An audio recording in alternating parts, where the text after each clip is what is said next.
السلام علیکم ورحمۃ اللہ وبرکاتہ۔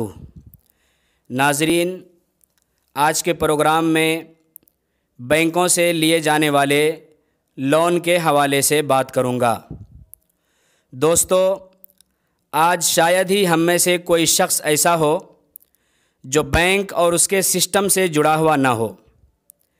بینک اور اس کا پورا سسٹم ہماری زندگی کا ایک زائد اور ضروری حصہ بن چکا ہے۔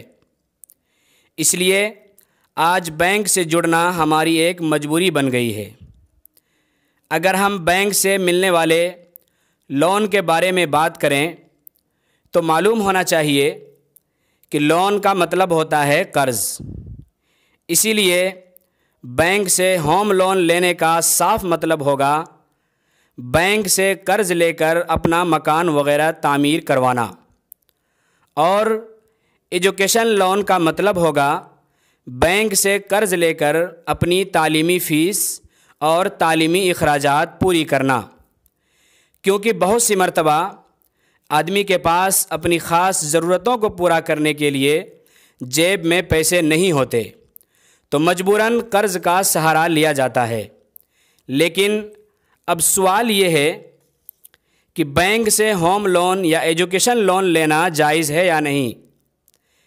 اس سلسلے میں یاد رکھنا چاہیے کہ اگر قرض دینے والا مقروض سے قرض دی ہوئی رقم سے زائد رقم کا مطالبہ کرے تو یہ سود ہوگا، اور رسول اللہ صلی اللہ علیہ وسلم نے سود لینے والے، سود دینے والے اور سودی معاملات میں گواہ بننے والوں کے لیے لعنت فرمائی ہے۔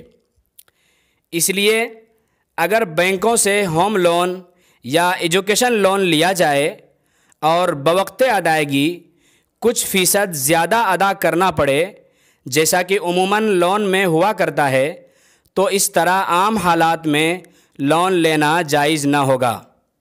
البتہ اگر لون لینے وقت میں بینک نے کوئی ایسی اسکیم بنا دی ہو جس کے تحت اصل رقم ہی واپس کرنا پڑے تو لون لینے کی اجازت ہے، لون لینا اس طرح جائز ہے۔ اسی کے ساتھ ساتھ ہمیں یہ بات بھی ذہن میں رکھنا چاہیے کہ ہم مسلمانوں کو حتی المقدور ایسے معاملات سے پرہیز کرنا چاہیے جس میں ذرہ بھی سودی معاملات کا شبہ ہو۔